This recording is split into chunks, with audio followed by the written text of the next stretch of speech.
Welcome to JC book bite. இன்னைக்கு book பைட்டில் ஒரு psychology test about creativity. Creativity அப்படின்றது ஜென்ரலாக நம்ம உள்ளுக்குள்ள மைண்ட்லேருந்து வர்றது அப்படின்னு நம்ம யோசிப்போம். பட் ஒரு சைக்காலஜிஸ்ட் என்ன சொல்கிறார் அப்படின்னா, சம்டைம்ஸ் கிரியேட்டிவிட்டி அப்படின்றது அவுட் சைடு வேர்ல்ட்லேருந்து நமக்கு கிடைக்கக்கூடிய ஒரு ஐடியா, அது கான்சியஸாகவோ இல்லை கான்சியஸ் இல்லாமலோ நடக்கும் அப்படின்னு சொல்லி அட்ரஸ் பண்ணுறார். ஸோ அந்த டெஸ்ட் என்ன அப்படின்னா, ஸோ இப்போ இந்த நீங்கள் பிக்சரில் பார்க்குறீங்க இல்லையா, இந்த பக்கம் 2 ஸ்ட்ரிங் இருக்குது. இந்த பக்கம் ஒரு ஸ்ட்ரிங், இந்த பக்கம் ஒரு ஸ்ட்ரிங். இந்த 2 கைத்தையும் நீங்கள் வந்து கட்டணும். ஸோ இந்த ரூமுக்குள்ளார இந்த டேபிள் மேலே உங்களுக்கு ஒரு 3 ஐட்டம்ஸ் வச்சுருக்காங்க. கேபிள் மாதிரி, ஹூக் மாதிரி, ஒரு ராடு மாதிரி, ஒரு சேர் ஒன்று இருக்குது. இந்த டேபிளை கன்சிடர் பண்ண வேண்டாம். இப்போ என்ன பண்ணணும்னா, இந்த 2 கைத்தையும் நாம் வந்து கட்டணும், முடிச்சு போடணும். பட் ப்ராப்ளம் என்னன்னா, ஒரு கயிறை நீங்கள் கையில் எடுத்துக்கிட்டு இன்னொரு கயிறை நீங்கள் வந்து பிடிச்சி இழுத்தீங்கன்னா டிஸ்டன்ஸ் பத்தாது. விச் மீன்ஸ் இந்த கயிறை நீங்கள் பிடிச்சிக்கிட்டு இதையும் சேர்த்து கையில் கட்டிடலாம் அப்படின்னு நினச்சிங்கன்னா உங்களால் எட்ட முடியாது. அதான் வந்து கண்டிஷன். அந்த கண்டிஷனில் நீங்கள் ரூமில் இருக்கக்கூடிய இந்த திங்ஸு, இந்த சேர்ஸு, இதெல்லாம் வச்சு இந்த பக்கம் இருக்கிற கைத்தையும் இந்த பக்கம் இருக்கிற கைத்தையும் நாட் போடணும். இப்போது நீங்கள் வீடியோ பாஸ் பண்ணிவிட்டு ஜஸ்ட் இந்த பிக்சரை வச்சு திங்க் பண்ணுங்கள், எந்தெந்த வகையிலலாம் உங்களால் பண்ண முடியுது அப்படின்ட்டு. ஏன்னா at the end of the study that will tell you creativity அப்படின்றது மோஸ்ட் ஆஃப் த டைம் என்ன சம்டைம்ஸ் அவுட் சைடு வேர்ல்ட்லேருந்து தான் வருது அப்படிங்கிறது. அந்த ஸ்டடி என்னங்கிறது நான் அந்த எண்டில் சொல்கிறேன். ஸோ இதான் உங்களுக்கு பிக்சர், பாஸ் பண்ணிக்கோங்க, just try it out. So try பண்ணி முடிச்சிட்டிங்கன்னா எத்தனை பேர்த்துக்கு சொல்யூஷன் ஏ இது வந்துச்சு, விச் மீன்ஸ் சேரில் கட்டிட்டு அதுக்கப்புறம் இந்த பக்கம் நடந்து போய் இந்த கைத்தை எடுத்தோம்னா ரெண்டையும் நம்ம வந்து கட்டிட முடியும் அப்படிங்கிற சொல்யூஷன் எத்தனை பேருக்கு கிடைச்சிது.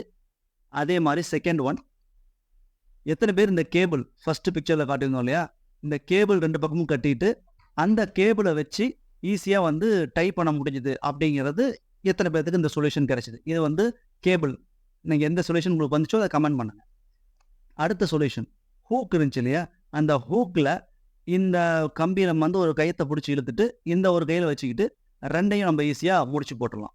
ஸோ இது 3மே எல்லாருமே ஆல்மோஸ்ட் சொல்லிட்டாங்க. பட் சொல்லாத ஒரு விஷயம், விச் மீன்ஸ் 60% மேலே ஒரு சொல்யூஷன் வந்து அவங்க கொடுக்கல.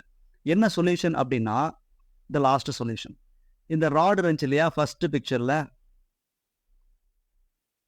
இந்த ராடை ஒரு இதில் கட்டிட்டு அதை ஸ்விங் பண்ணி விட்டோம்னா அது போயிட்டு மறுபடியும் நம்ம கைக்கே வந்துடும். அப்போது இந்த ராடை வச்சு இதை கட்டிடலாம். ஸோ இப்படிங்கிற சொல்யூஷனை 60%க்கு மேலே கொடுக்கல. பட் என்ன பண்ணுறாங்க இந்த சைக்காலஜி டெஸ்ட் பண்ணுறவங்க என்ன பண்ணுறாங்க அப்படின்னா, பர்பஸாக இந்த 3 சொல்யூஷன் கொடுத்ததுக்கப்புறம் அவங்க கொடுக்க முடியாத சமயத்தில் என்ன பண்ணுறாங்கன்னா, ஒரு சைக்காலஜிஸ்ட் உள்ளே போய் இந்த டேபிள் இருக்கு இல்லையா, இந்த டேபிளை நெவுத்தி வெளியே வைக்கிற மாதிரி வச்சுட்டு வரும்போது என்ன பண்ணுவாங்கன்னா, இந்த கைத்தை பர்பஸாக ஆட்டி விட்டுட்டு வராங்க.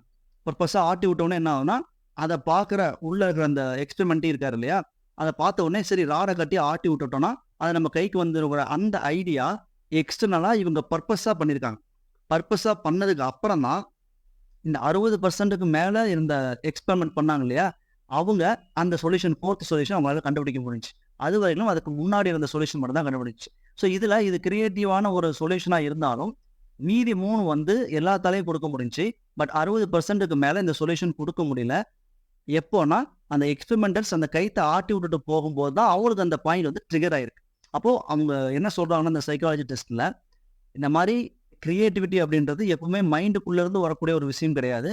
வெளியிலேருந்து எக்ஸ்டர்னல் ஃபேக்டர்ஸும் நம்மளை இம்பேக்ட் பண்ணுறது மூலியமாக இந்த மாதிரியான கிரியேட்டிவ் சொல்யூஷன்ஸ் நமக்கு வரும் அப்படிங்கிறது தான் இந்த ஸ்டடியோட ஒரு formula. That is psychology test about creativity. இது வந்து த கிரியேட்டிவ் கர்வ் அப்படின்ற புக்கில் ஆலன் கேனட் அப்படின்ற ஒரு ஆத்தர் வந்து மென்ஷன் பண்ணியிருக்காரு. ஸோ நான் படிக்கும்போது கொஞ்சம் இன்ட்ரெஸ்டாக இருந்ததுனால உங்களுக்கு சொல்லணும்னு ஆசைப்பட்டேன். தேங்க்யூ.